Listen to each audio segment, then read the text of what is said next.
Hi, and welcome back to Focal Point on AFR Talk, this second hour of Focal Point. Brian Fisher is my name. Great to have you in the conversation. Mentioned in the first hour, we're going to shift gears here in the next segment. We'll take some phone calls here in just a second to what's going on in the city of Detroit, and more importantly, what we can learn from the abysmal example of what is going on in Detroit. A couple of other things on the Zimmerman case. It's interesting that President Obama on Friday said, look, we have got to revisit all of these stand your ground laws. 31 states have a stand your ground law that you don't have to retreat in the face of some kind of physical threat. You can stand your ground. You can defend yourself. Now, that wasn't an issue in the Zimmerman case. Stand your ground didn't even come into it. The defense never used it. The prosecution never referred to it. It wasn't an issue, so he's bringing up something that's extraneous. But the interesting thing is that President Obama himself, when he was a state senator in Illinois, 2004, he co-sponsored a bill that strengthened the Stand Your Ground law in the state of Illinois, made it stronger. It broadened the Stand Your Ground law. This is SB 2386. He was a co-sponsor of this bill. It broadens the state's law, quote, by shielding the person who was attacked from being sued in civil court by perpetrators or their estates when a stand your ground defense is used in protecting his or her life.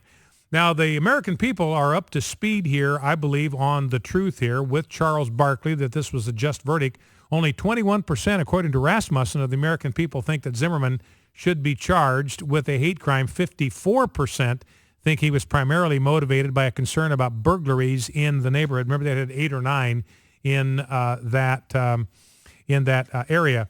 And give you an idea of where the culture is at, there's a woman who has a phone number that's one number off of the number that was that Zimmerman used to make the 911 call back in the day when he called 911 to report Martin. The cell phone number that he used to make that call somehow got out. She has a cell number that's one digit off. So she started getting phone calls. People thought they were communicating with George Zimmerman or George Zimmerman's cell phone. Her name is Lori Tanko. She has received hundreds of death threats. I mean, that's the nature of what's going on here. People thinking they were getting Zimmerman. They get her instead, and she has a list of over 100 death threats that she had received. We're going to kill you. We're going to get you. Watch your back. The Seminole County Sheriff's Office saying they are averaging 400 death threats per minute on social media sites. So that is out there. No wonder. And then you've got people, then you've got Jay Carney saying it's just ridiculous for the Zimmerman people think that they need to protect themselves. That's just absurd. That's just absolutely ridiculous. Heather McDonald's got a piece here. I'll just take a minute or two to go through some of the highlights in this piece about racism in our judicial system. And she says this, Heather McDonald, very shrewd researcher and writer, the most poisonous untruth being peddled in the wake of the George Zimmerman acquittal is the claim that American justice is racist. She says this is a poisonous untruth. There's simply no substance to the accusation that the judicial system in America, the justice system in America, is racist. The idea that the criminal justice system discriminates against blacks and that this bias explains blacks' disproportionate presence in custody is a staple of civil rights activism and of the academic left. Every effort to prove it empirically, however, has come up short. I repeat, every effort to prove that our justice system is stacked against blacks has come up short. A 1994 Justice Department survey, remember this, Bill Clinton's Justice Department now, survey of felony cases from the country's 75 largest urban areas discovered that blacks actually had a lower chance of prosecution following a felony than whites did, and that blacks were less likely than whites to be found guilty at trial. Alfred Bloomstein has found that blacks are underrepresented in prison for homicide compared with their arrest rates. So you look at the arrest rates of blacks versus whites, and then you look at the number of blacks that are in prison versus whites, and there are fewer blacks proportionally in prison for homicide than whites. A meta-analysis of charging and sentencing studies showed that, quote, large racial differences in criminal offending, end quote, not racism, explained why more blacks were in prison proportionally than whites and for longer terms. Close on the heels of the biased justice system conceit, however, is the preposterous implication that the primary homicide threat faced by young black males comes from honorary whites such as George Zimmerman. She goes on to say, in fact, if a black parent wants to radically reduce his son's chance of getting shot, he should live in a white neighborhood. The per capita shooting rate in predominantly black Brownsville, Brooklyn, is 81 times higher than that of predominantly white and Asian Bay Ridge, Brooklyn.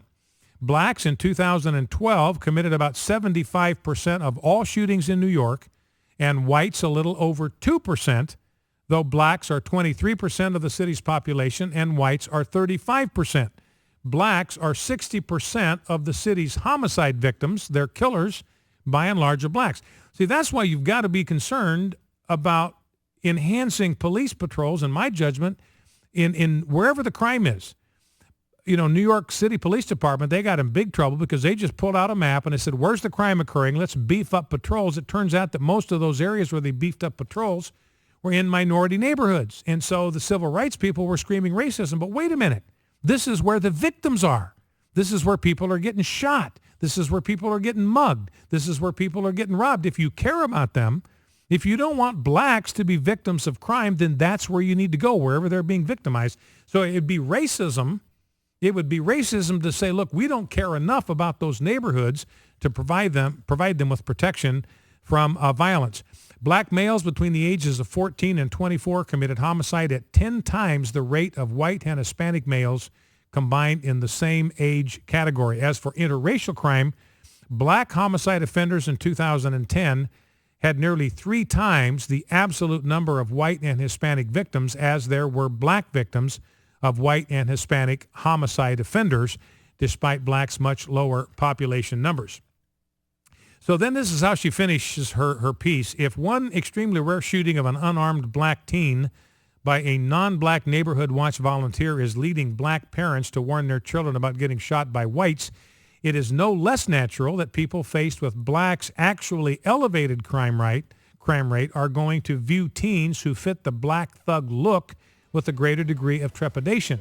If shopkeepers in an area plagued by black robbery and shoplifting go into heightened awareness mode when black youth congregate outside their store or enter it, their response is not only inevitable, it is also rational based on the evidence. And here's the takeaway. The most efficient solution to such reactions is to bring the black crime rate down to the rates of white and Asian crime. The most efficient solution to such reactions is to bring the black crime rate down to the rates of white and Asian crime. You know how you do that? 2 ways you do that. Bring the black crime rate down. You get God in the heart and dads in the home. Get God in the heart. You get dads in the home. The crime rate is going to come down. I don't care what kind of neighborhood you're living in. Focal Point AFR Talk.